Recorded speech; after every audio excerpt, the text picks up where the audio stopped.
Happy birthday superstar Mahesh বাবু। 9 August superstar Mahesh বাবুর জন্মদিন। তার এই জন্মদিন উপলক্ষে চলুন তার সম্পর্কে একটু বিস্তারিত জানা যাক। তার জন্ম পরিচয় সহ তার অভিনীত সকল সিনেমার ফলাফল ও তার ব্যক্তিকর্ম প্লাস অর্জন নিয়ে কিছু কথা বলবো। তো চলুন আজকের এই সুন্দর ভিডিওটি শুরু করা যাক।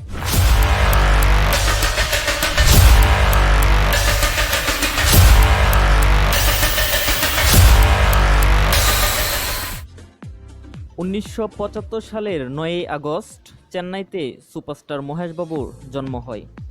তার বাবা সুপারস্টার কৃষ্ণা গাট্টামানিনি ও তার মা ইন্দিরা দেবী।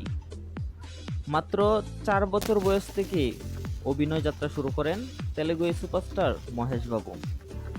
1979 সালে নিদা নামে একটি তেলেগু সিনেমাতে তার চাইল্ড আর্টিস্ট হিসেবে ডেবু হয়।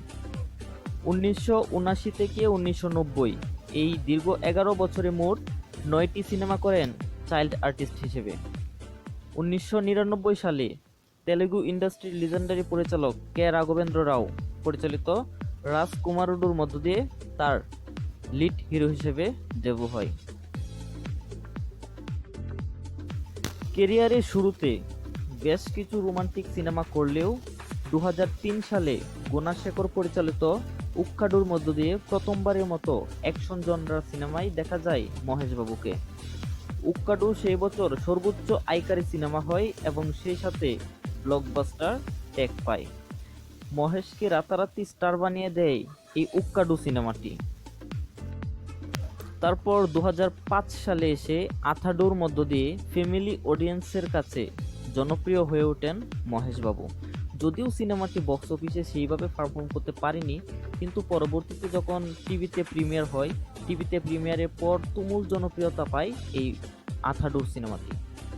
সেই সাথে ক্লাসিক ট্যাগও পায় এই আথাডু সিনেমাটি। তারপর 2006 সালটা মহেশের কেরিয়ারে অন্যতম সেরা বছর ছিল। কেন বলছি?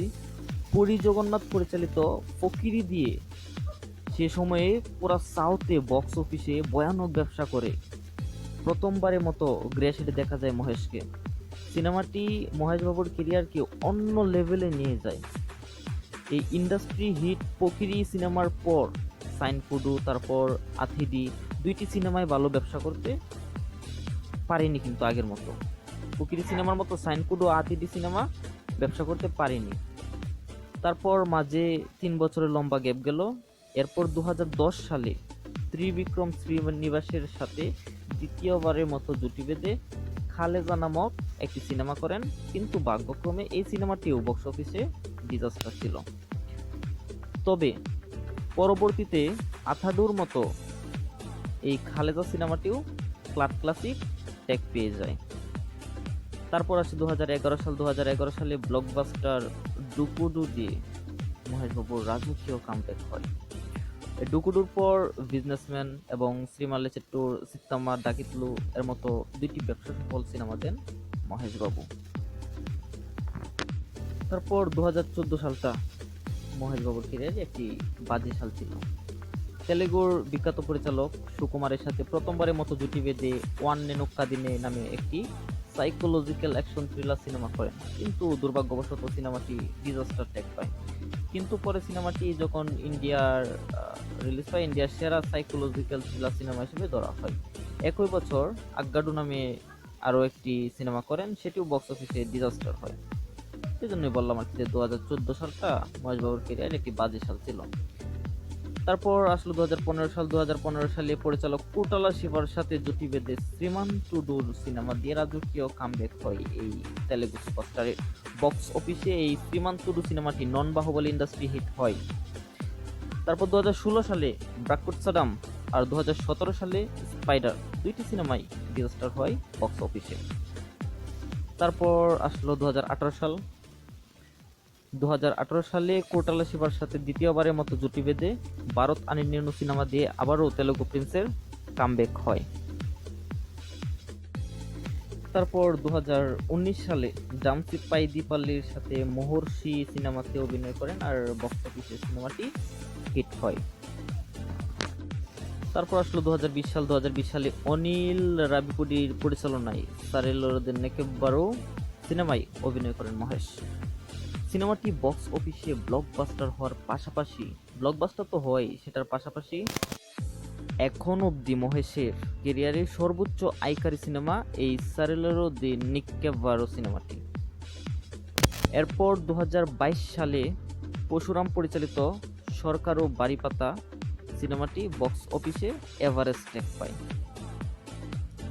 আর 2023 সালে গুন্তুর কারাম এই সিনেমাটিও বক্স অফিসে এভারেস্ট ট্যাগ পায়।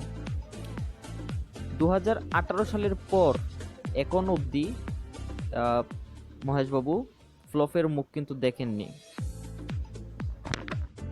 22 বছরের ক্যারিয়ারে 27টি সিনেমা করেছেন মহেশবাবু, যার কোনোটি রিমেক ছিল না। তেলেগুতে সবচেয়ে বেশি এক্সপেরিমেন্টাল প্রজেক্ট করেছেন মহেশবাবু। তার অর্জনের ঝুলিতে রয়েছে 8টি নন্দী অ্যাওয়ার্ড, এছাড়া 5টি ফিল্মফেয়ার অ্যাওয়ার্ড পেয়েছেন। এসহ 22 বছরের ক্যারিয়ারে 35টি অ্যাওয়ার্ড জিতেন তিনি। সর্বোচ্চ 100 কোটি গ্রোজার, সর্বোচ্চ 150 কোটি গ্রোজার সহ 35টা ব্র্যান্ডের ব্র্যান্ড অ্যাম্বাসেডর তিনি। সাউথের একমাত্র অভিনেতা যে ফরএভার ডিজায়ারেবল লিস্টে আছেন। IMDb এর টপ 250 সিনেমার মধ্যে 9টি সিনেমা রয়েছে মহেশবাবু। তার 11টি সিনেমা USA বক্স অফিসে 1 মিলিয়ন গ্রস করেছে। প্যান ইন্ডিয়ান প্রজেক্ট না করেও মহেশবাবু প্যান ইন্ডিয়ায় জনপ্রিয়তা অর্জন করেছে। তার যদি সমাজ কল্যাণমূলক কিছু বলতে যাই, তার অধীনে 2টি গ্রাম দত্তক রয়েছে এবং 1000+ বাচ্চার সফল হার্ট সার্জারি করেছেন। এছাড়াও বেশ কিছু সমাজ কল্যাণমূলক কাজ করেছেন এই অভিনেতা। হ্যাপি বার্থডে মহেশবাবু, আপনার আগামী দিনের সাফল্য কামনা করছি। এভাবে আমাদের আপনার সুন্দর সুন্দর প্রজেক্ট দিয়ে আরও এগিয়ে যান, সেটাই কামনা করি। সামনে মাস্টার কিং মেকার রাজামৌলির প্রজেক্টে কাজ করতে দেখা যাবে মহেশবাবুকে। সুপারস্টার এই অভিনেতাকে আবারও জন্মদিনের অনেক অনেক শুভেচ্ছা। আজ এই পর্যন্তই। তো সর্বশেষ একটা কথা বলতে চাই, সেটা হচ্ছে এটা মহেশবাবুর সিনেমার ফলাফল ছিল। তো আপনারা যদি মহেশবাবুর ফলাফল তো জানলেনই, এছাড়া ডালিউড, টলিউড বা বলিউডের অন্য কোনো নায়ক বা নায়িকার যদি সকল সিনেমার ফলাফল যদি জানতে চান, যে এমন কোনো নায়ক বা নায়িকা, অবশ্যই তার নাম আপনি কমেন্ট বক্সে জানাবেন। আমরা সেই নায়ক বা নায়িকার সকল সিনেমার ফলাফল আপনাদের সামনে তুলে ধরব। আর এছাড়াও তাদের যদি জন্ম পরিচয় জানতে চান, সেগুলো নিয়েও ভিডিও আসবে। তো কমেন্ট বক্সে জানাবেন এমন কোনো নায়ক বা নায়িকার জন্ম পরিচয় বা তাদের অভিনীত সকল সিনেমার ফলাফল আপনি জানতে চান কিনা। তো আপনি কমেন্ট বক্সে জানাবেন। আপনাদের মন্তব্যের উপর ভিত্তি করে আমরা খুব তাড়াতাড়ি সেই অনুযায়ী ভিডিও নিয়ে আসবো আপনাদের সামনে। ধন্যবাদ সবাইকে, ভালো থাকবেন, সুস্থ থাকবেন। ভালো লাগলে আমাদের সাথে থাকবেন। ধন্যবাদ। Thanks for watching. আপনি যদি সিনেপ্রেমী হয়ে থাকেন আর এই চ্যানেলটি যদি আপনি সাবস্ক্রাইব করে না থাকেন, অবশ্যই চ্যানেলটি সাবস্ক্রাইব করে এই সিনে আপডেটের সাথেই থাকবেন। আমরা নিত্য নতুন সিনে জগতের মেসেজ দেওয়ার চেষ্টা করব। ধন্যবাদ সবাইকে।